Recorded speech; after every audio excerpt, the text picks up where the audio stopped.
Usually, when we look at human history or, even religious history, we kind of expect it to function like a modern GPS. Right, like a straight line. Exactly. You Yeah. turn it on, you punch in your destination, and this bright blue line gives you a clean, straight route from point A to point B. Yeah. Safe, it's predictable, and a polite voice tells you exactly when to turn. So you never have to actually step off the paved road, Yeah, exactly. which is, I mean, it's incredibly comforting if you just want to get to the destination without thinking too much about the actual terrain you're crossing. Oh, totally. But the moment you actually look at the ground beneath you, that clean blue line starts to look like a massive oversimplification. And that is exactly what happens when you open the stack of notes we're unpacking for today's deep dive. I mean, the GPS just glitches out entirely. Oh, it completely breaks. Yeah. We aren't looking at a paved highway anymore. For you listening right now, imagine looking at an ancient glowing globe covered in hidden continents, lost ages, and, these massive cosmic mysteries. It's a huge shift in perspective. It really is. And what's great about this stack of notes is that we don't need to take any theological sides to appreciate it. We're not endorsing any specific religion here. We are just looking at the architecture of these forgotten beliefs impartially, unpacking how they mechanically work. And seeing how profoundly they challenge the traditional narratives we've all been handed. Right. Exactly. So where do these notes actually start? Well, the source material sets up this stark structural contrast right from the beginning. On one side, you have the modern, almost corporate view of Western Christianity. Corporate is a good word for it. Yeah, because it's a framework that heavily emphasizes, external obedience and good behavior. It essentially functions as an afterlife insurance plan. Right. Like pay your premiums and wait for the payout. Exactly. You pay your premiums in the form of tithes and church attendance, and you get a payout when you die. But on the other side, the notes show how these ancient mystic traditions describe a completely different mechanism entirely. It's not about waiting to die at all. No, not at all. They are talking about waking up, undergoing this spiritual fire, and accessing a deep internal knowing while you are still alive. It's basically the difference between reading the user manual for how to behave inside the Matrix versus finding the developer code that teaches you how to unplug from it. That is a perfect way to put it. And we are diving straight into that developer code today. We're exploring suppressed ancient texts, dinosaur-killing asteroids, the esoteric mechanics of planetary resets, and the idea that Earth was never meant to be a prison. But a highly advanced classroom. Yes. So, okay, let's unpack this. To understand how drastic this shift in perspective is, we have to look at how the mystics interpreted texts that we think we already know. Right, the familiar stuff. Yeah, take Matthew 5.5, which says, "Blessed are the meek, for they shall inherit the earth." In the modern corporate model, meek is usually translated as, quiet, submissive. Keeping your head down and doing what you're told. Exactly. But the notes dig into the etymology here, and the Greek and Aramaic roots define meek, not as weak, but as having immense power under control. It's the analogy of a fully trained warhorse, right? Yes, capable of massive destruction, but completely disciplined. The sources argue the meek are actually the truth seekers, the light bearers. The ones who dig for reality. Right, even when it's incredibly uncomfortable. They refuse to swallow comfortable lies just because they are wrapped in, centuries of tradition. If modern institutions are like a fast food franchise, where the menu is standardized so no one gets surprised. Yeah, safe and predictable. Exactly. Then these ancient texts are like a wild, chaotic chef's tasting menu. They weren't meant to be easily boxed into a simple three-point Sunday sermon. And what's fascinating here is the underlying structural threat that interpretation poses to an institution. Oh, massive threat. I mean, think about it. If the ultimate inheritance, the kingdom, basically doesn't come through strict obedience to external church rules or rituals or ecclesiastical authority, the entire spiritual economy collapses. The toll booth gets bypassed. Exactly. If spiritual authority is derived from an inner transformation, from a personal awakening to the nature of reality, the institution loses its monopoly on the divine. They can no longer act as the mandatory toll booth between humanity and God. Which makes it completely logical why an emerging Romanized church would view these specific mystic teachings as a huge problem. It was an existential threat to their power structure. Right. If you have an empire to run, you can't have your citizens wandering around claiming they have direct, unmediated access to the creator. No, you definitely can't. And that political reality dictates what makes it into the official canon and what gets left on the cutting room floor. The suppressed books. Exactly. When early church councils were forming the Bible, they were trying to unify a fractured empire. To do that, you need a highly streamlined, easily teachable narrative. God creates the world, man breaks the rules, Jesus provides the loophole, and Judgment Day settles the accounts. Boom. Simple. Anything that complicated that clean, linear timeline had to be excised. And this brings us to a fascinating example in the notes of how that editorial filtering worked in practice. Let's talk about Genesis 6. Oh, this is a great example. Right, because Genesis 6 drops this tiny, bizarre breadcrumb. It briefly mentions the Nephilim, the sons of God, mating with the daughters of men. It's just a couple of cryptic lines. Just a tiny mention. But there's an excluded text, the Book of Enoch, that provides the entire architectural blueprint for that event. The full backstory. Yeah, it names the angels, calls them the Watchers, and details the exact forbidden technologies they taught humanity. Stuff like weapon making, metallurgy, cosmetics, and astrology. Wait, okay, I have to push back here for a second. Is this proof of some massive sci-fi conspiracy to hide our alien origins? Yeah. Because you see that on the internet all the time. Right, yeah, the ancient alien theories. But no, the sources firmly ground this in political filtering. Enoch wasn't hidden by a sci-fi cover-up. Okay, so why bury it? Because Enoch expands that one-liner into a massive mechanical explanation for the corruption of the human system. It wasn't just that humans were inherently bad, it was that they were handed a technological acceleration they didn't have the spiritual maturity to handle. Oh, wow. Okay. And if we look at this through the lens of institutional threat, it makes perfect sense why Enoch was banned. If the Book of Enoch claims that the angels of darkness specifically taught humanity how to forge swords, mine for gold, and accumulate wealth. Oh, I see where this is going. Right. Well, the Roman Empire was literally built on forging swords and extracting wealth.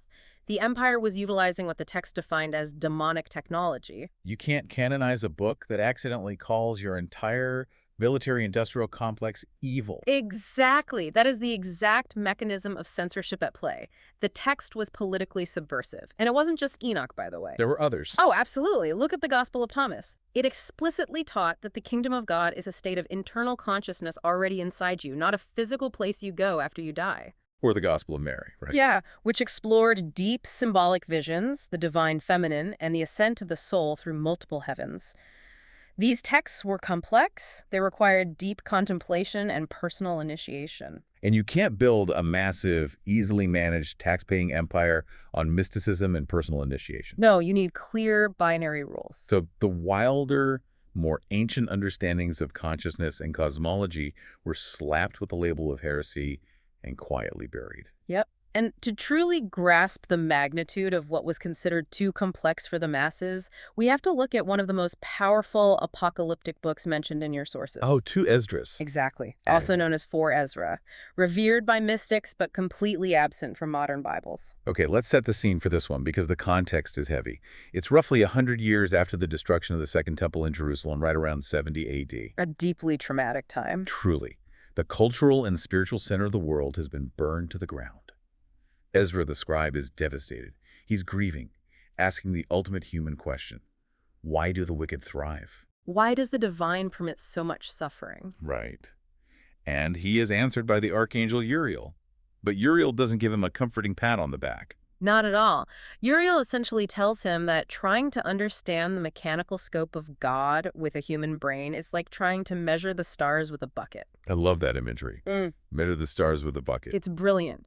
Uriel is forcing Ezra to zoom out from his localized human timeline and look at the macro cycles of the universe.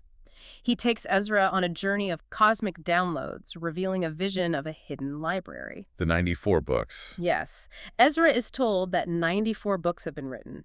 24 of them are to be published openly, which correlates to the core Hebrew scriptures, the basic user manual. But Uriel instructs him to keep the remaining 70 books secret. Reserved exclusively for the wise, because those 70 books contain the cosmic timelines, the end times mysteries, the deeper energetic structure of reality. And here's where it gets really interesting. Ezra has a vision of a coming Messiah, but it is nothing like the traditional narrative. No gentle shepherd here. Definitely not. He sees a fiery man rising from the turbulent sea who is suddenly confronted by a massive multinational military force. But the man doesn't raise a sword, right? Exactly. He doesn't raise a sword or a spear. He defeats this entire armada just with his presence and by breathing fire and storm from his mouth. The mechanics of that vision are staggering. It is a non-kinetic victory. The fire from his mouth represents truth, frequency, and resonance. So it's not a physical war. No, it's an energetic override, and layered underneath this vision is a piece of mystic theology that explains why this shift hasn't happened yet. The soul treasury. Yes, the idea of the cosmic waiting room.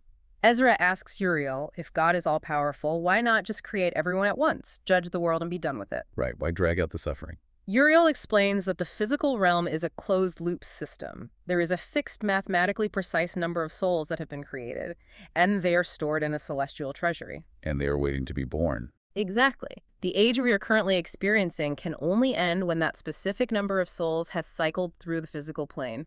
When the treasury is completely empty, the age ends. Wow. History isn't just random events dragging on indefinitely. It is a cosmic clock ticking down. And when that treasury is finally empty, the clock strikes.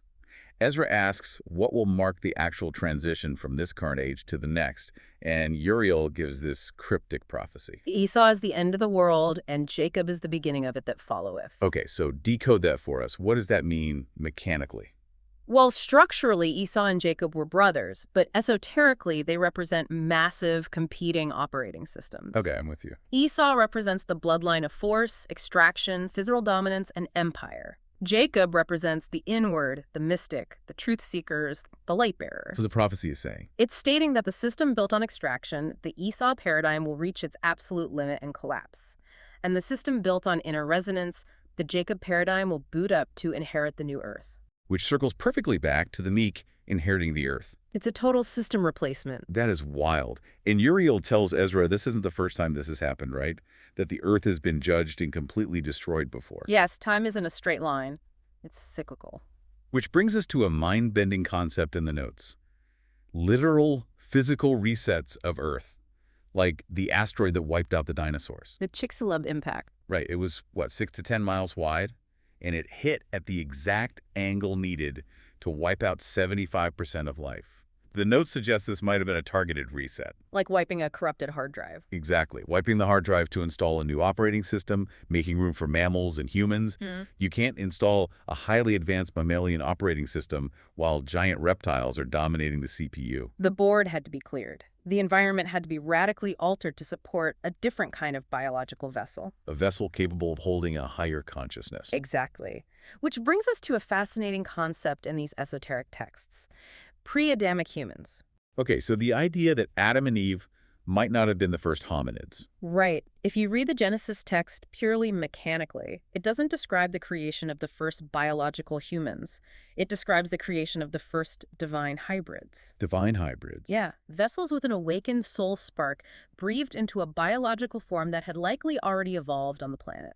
Does this explain the detail in Genesis where Cain is exiled and says, "Others will find me and kill me"? Yes, it solves that massive logical plot hole. Because if only his immediate family existed, who were the others? Exactly. The text implies a parallel pre-evolved humanity living outside the borders of Eden.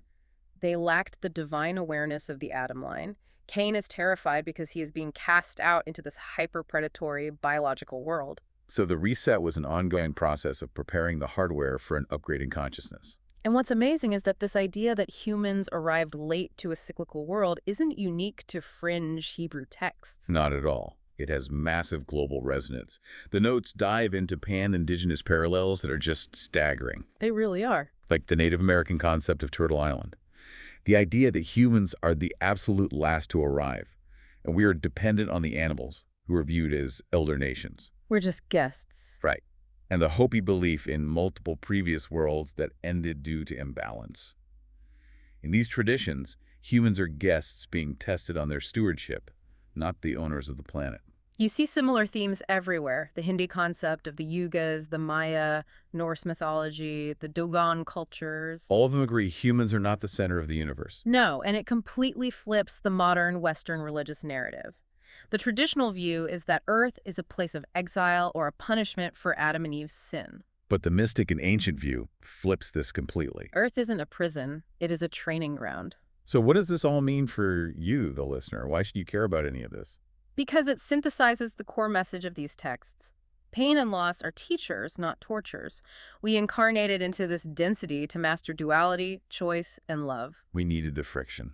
Exactly. Ancient people weren't hiding our origins, they were teaching humility. We aren't special just because of where we came from, but because of what we choose to do with our choices right now. This has been an incredible journey. We started by looking at how the corporate church replaced spiritual fire with behavioral checklists. We unpacked the hidden wisdom of Enoch and 2 Esdras. The dangerous texts. Right, the political threats. We went through dinosaur reset theories, pre-Adamic humans, and landed on this beautiful concept of Earth as a cosmic classroom. And I want to leave you, the listener, with a final thought to mull over. Building on all this source material, if time is truly cyclical and Earth is just a rigorous classroom where souls incarnate to master duality and love, what happens when humanity finally graduates? Oh, that's a profound question. Do we move on to a new cosmic classroom, or do we become the watchers and guides for the next age that takes our place? Wow, that changes how you look at everything. Keep asking those big questions, and remember that the pursuit of truth is exactly what keeps you in the stream of the light bearers. The GPS might be broken, but the ancient globe is waiting to be read. Until next time.